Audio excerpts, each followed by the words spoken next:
exercise guru Richard Simmons, who I can attest personally is actually a very nice guy, is being forced to pay almost $130,000 to the National Enquirer and Radar Online after they claimed he was planning to transition into a woman.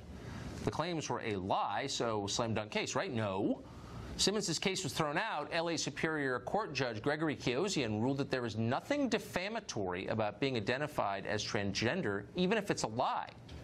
In fact, the basic idea was absurd, Kiosian said, and that means Simmons has to pay the Enquirer's legal bills, but Simmons should take heart.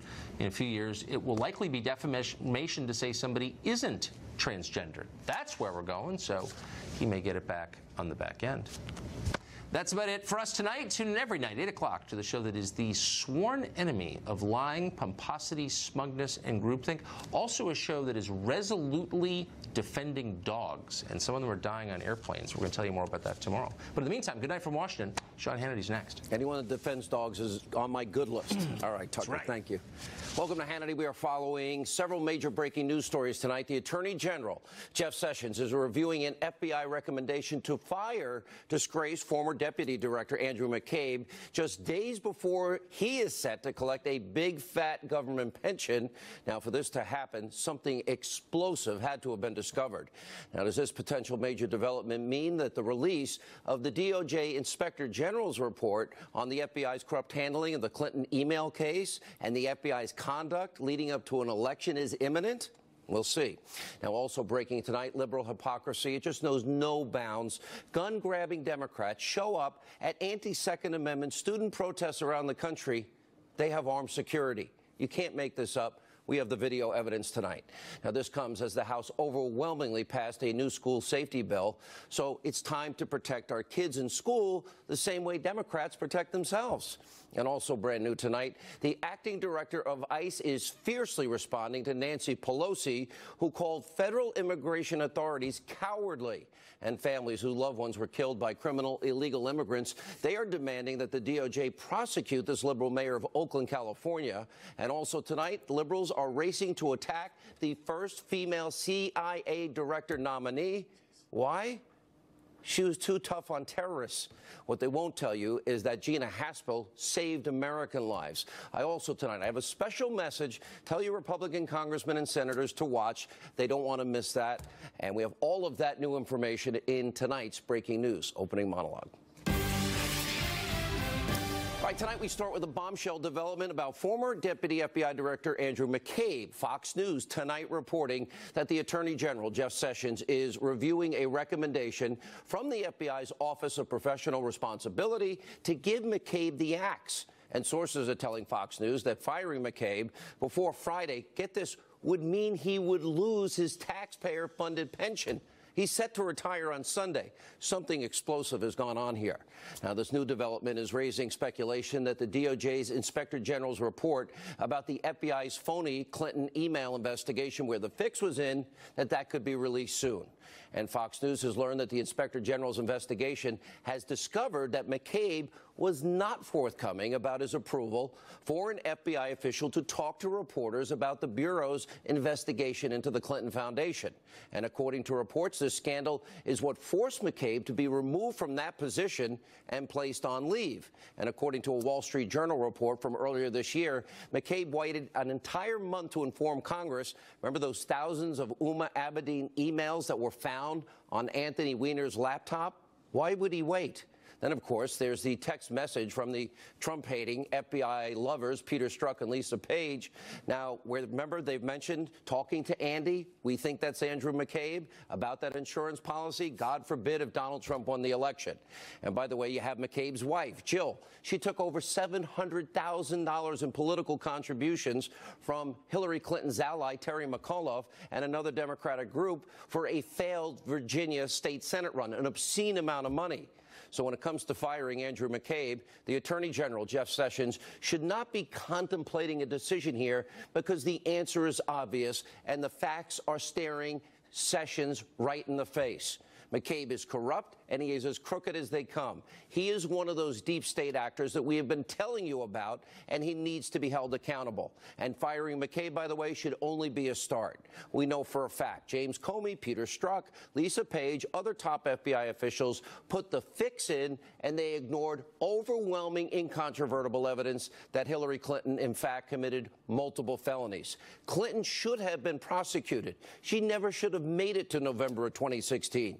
It was an open and shut case. The evidence was all there. It didn't happen. The fix was in. It was rigged. And that's why McCabe, Comey, Strzok, Page, and all the other top FBI officials that played a hand in the sham of an investigation into Clinton, they should be terrified tonight about this DOJ Inspector General report that we expect to come out any day now. Now, criminal referrals should also be made to the DOJ.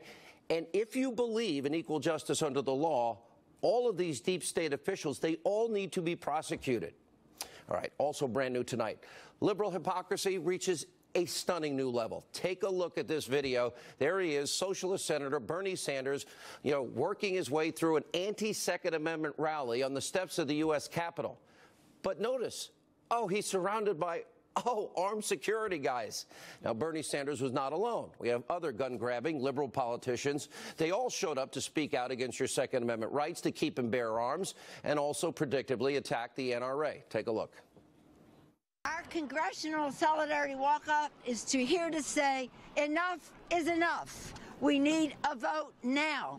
We need a vote now. We need a vote now. And it's common sense that we should get the assault rifles and the banana clips off the streets. The NRA has made me public enemy #1, and I'm proud of it. We're gonna win. We're gonna win. We're gonna win. I want to know, are you prepared to do whatever it takes to beat the gun lobby? Are we gonna ban assault weapons? Are we going to have universal background checks? Unbelievable. And then there's the anti-Second Amendment crusader, New York Governor Andrew Cuomo, who actually participated in a die-in in a protest in New York City. Take a look. Gun control! Now! Gun control!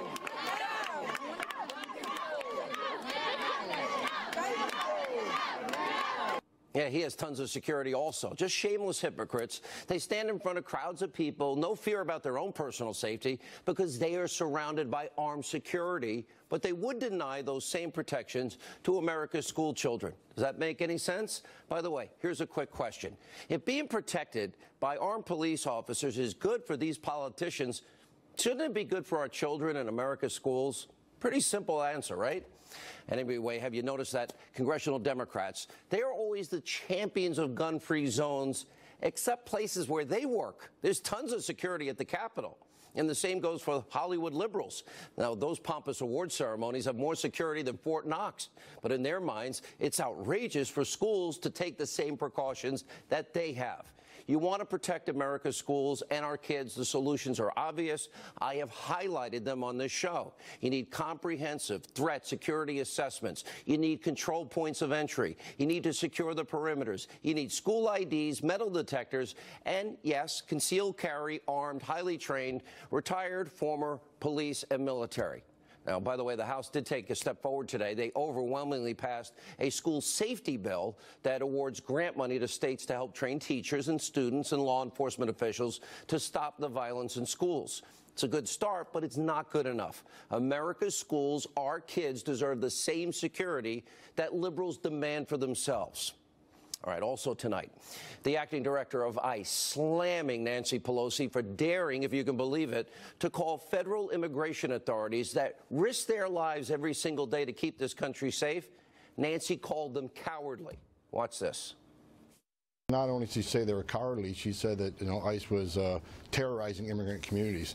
First of all, you're talking about law enforcement officers. These are men and women that put their lives on the line for this country every day. They strap a gun to their hip and leave the safety and security of their homes to defend this nation. So how dare you call them cowardly? And to say that we're were terrorizing immigrant communities. The people we arrested during these California operations, looting the city of its acts with a juvenile, assault with deadly weapons, murder, these people were terrorizing immigrant communities. ICE went in there and removed these people from the communities.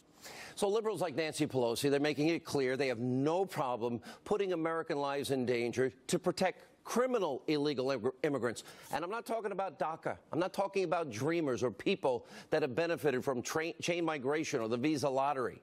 But these liberals, like the Oakland, California mayor liberal, what's her name, Libby Schaaf, they're aiding and abetting criminal illegal immigrants, those that have caused real harm to real American citizens and real American families.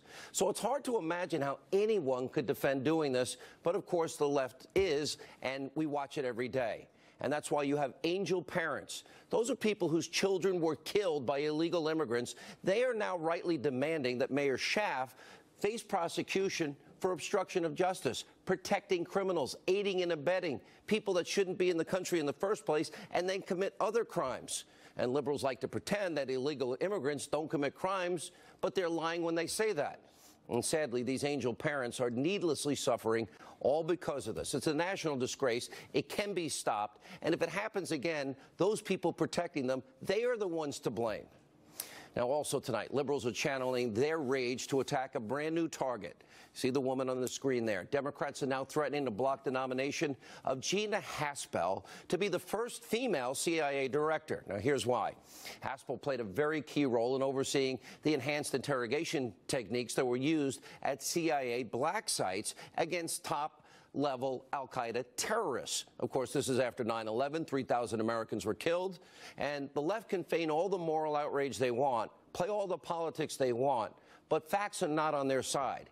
The CIA, other top officials like Leon Panetta, who worked in the Obama administration, have said, and we'll show you this later tonight, that enhanced interrogation techniques, they worked. And it led to finding and killing Osama bin Laden. Without them, he probably would still be alive today.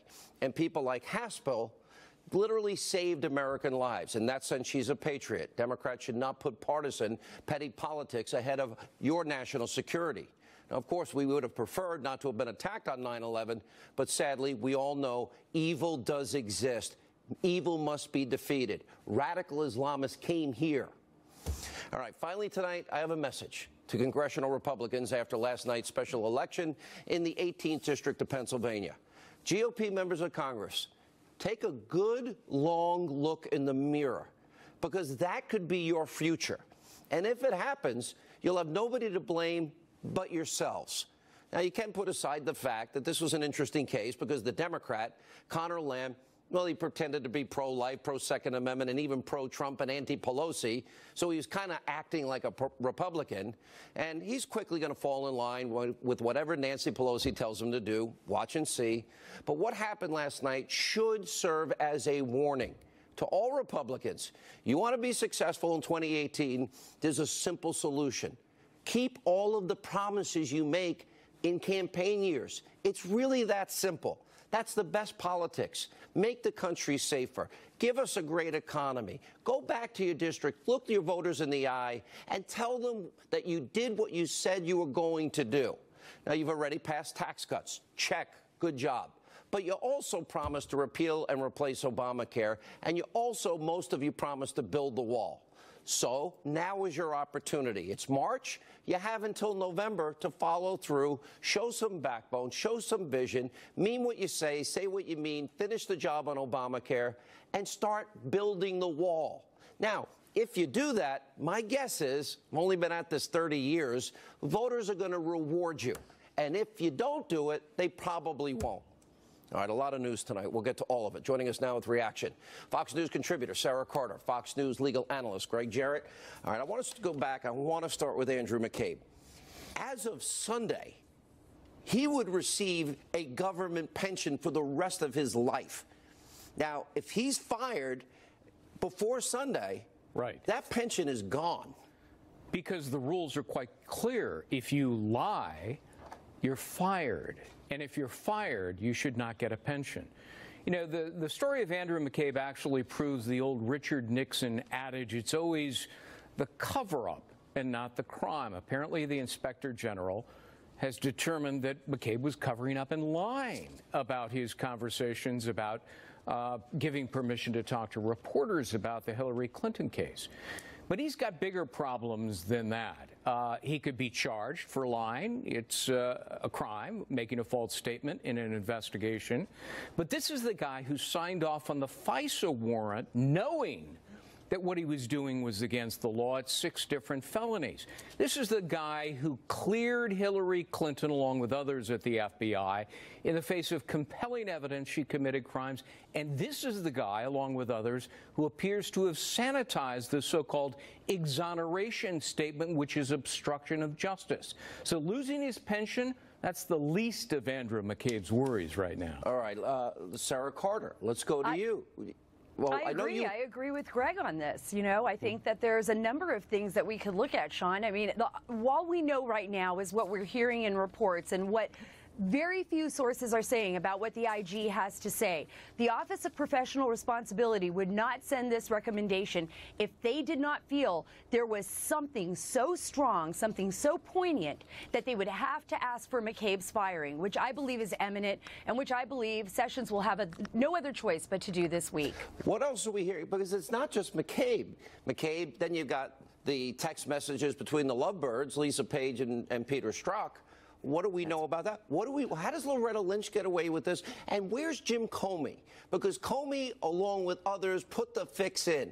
Even though he said he didn't make up his mind until he had interviewed, or really Peter Strzok interviewed Hillary Clinton, but they were writing the exoneration months earlier. Where's Comey in all of this as he prepares for his big book tour? Oh, I think Comey certainly is going to have to prepare himself for the IG report, because the IG report isn't just going to focus on McCabe. McCabe was a part of that, but it's focused on the entire FBI, the Bureau, the higher echelon of the apparatus, and how they handled the investigation into Hillary Clinton's use of that private server to send classified information, and the fact that it was shut down. So we're only seeing a narrow portion of this. Once the IG report comes out, I'm sure there'll be other recommendations made. I'm certain that Comey is going to be a part of that IG report. Lisa Page, Peter Strzok will also be a part of that IG report. Hasn't this been going on for 14 months? And I was told there are 500 plus people, many former prosecutors, many lawyers that have been working on this. Yes, I mean, this is huge. This is very extensive. And remember, it's not just the IG. There is a prosecutor looking at the specifics right now. So that means that the IG found something very significant, something that he's going to follow up on. And another thing, Sean, the story that I wrote about this week, remember Judicial Watch and former FBI Special Agent Jeff Danik have sued the FBI for all of McCabe's text messages, for all of his emails at the Bureau, because they believe that will show a timeline where we will be able to see how they either slow-rolled the investigation into Hillary and his full involvement in the Hillary Clinton investigation. And they have refused to give that up. Where do you see this going, Greg? And where do you see who's in legal jeopardy here? A lot of people are in jeopardy, and the IG report may reveal a lot. It's no wonder that it took the Inspector General Horowitz so long, because the acts of corruption and illegality here were so pervasive and involved so many different people at the FBI and the Department of Justice in protecting Hillary Clinton and conjuring a fraudulent investigation of Donald Trump under the guise of counterintelligence that it was difficult to unravel it and gather all of the evidence. So we have the report from the House Intel Committee. No evidence of Trump-Russia collusion. Right. I can read it. I've read it on the air multiple times. No evidence. But in the process of investigating this, what did we learn? Well, we learned the fix was in on Hillary Clinton, and we have evidence to prove it. Sure. We know the people involved in it. We didn't mention Loretta Lynch either. Then we also find out, after a year, that it was Hillary and the DNC that she controlled financially that are responsible for paying for this phony Russian dossier. Okay, and then the lies told to the FISA court. And I've got to think, if I'm Robert Mueller and I'm supposed to be looking at Trump-Russia collusion, well, how do you get to ignore Hillary's collusion? How do you get to ignore that dossier? Yeah, where was Comey? Where was Andrew McCabe? Where's Loretta Lynch when all of this was happening? Why didn't they say, hey, wait a minute, stop right here. We cannot use an unverified document to surveil an American citizen. because the law says you have to verify it first. The law, by the way, also says we can't hide the critical information that was paid for by Hillary Clinton. But they went ahead and they did it anyway. What about these reports tonight, Sarah? What are you hearing that possible Trump administration changes of McMaster and at the VA and at the Chief of Staff and the Attorney General? Go ahead. Look, I think the President Trump, sent a very clear message with, and I know this from talking to sources, with the firing of Rex Tillerson. He's sending a message across the board to everyone, even allies overseas. He's saying, you either work with me, but if you're working against me behind my back, I know this, and if you're not going to work with me on this, then we're going to get rid of you. And if you're not doing your job, then we're taking you out of your... Politically speaking, won't the country explode if Jeff Sessions is out? I mean, look, I understand the president's frustration about the recusal. I don't believe Jeff Sessions should, if he knew he was going to recuse himself, he never should have taken the position. Because without that recusal, none of this happens. He betrayed the president. He knew when he was sworn in he was going to recuse himself because he testified that the very next day he put the recusal in motion. He never told the president about that. And by the way, he cited the regulation of his recusal. What are the political... He cited the wrong law. It didn't apply to his recusal. That's true, but I think he was being advised badly at that time. Yeah, by Obama's holdovers. That's correct. You know, that's right. Who in the world would believe them? What about the political fallout before we have to move on here in a second? What about the political fallout, Sarah, if he did that? Well, you know, I don't know if we'd see massive political fallout here. I think he would definitely feel it from Republicans who support Sessions, who don't want to see him removed. But look, I think Sessions is probably the least of it right now, because I think what we're hearing from Sessions and from the Attorney General is that there is things in motion at the DOJ taking place right now that they can't discuss publicly, because remember, we won't even know if there's a grand jury convening on some of this. That is very private. But he did say there was a prosecutor looking into this. I think other people should be more worried. I think the head of the Veterans Administration, Shulkin, should be very concerned. There are a lot of people I've spoken with that said, look, he's not doing his job. He doesn't know how to be a leader. He has an armed guard outside the door. People can't access him. What's going on here? So I think there's other people that need to be very worried right now. Jeff Sessions, I'm sure, you know, is a very nice man. I don't know him personally, but he has got to be the most feckless and incapable. But what about what we're learning? There is in Arkansas a Clinton Foundation investigation. We learned he didn't recuse himself from Uranium One. We're told that he believes the process is IG, then DOJ, then special counsel.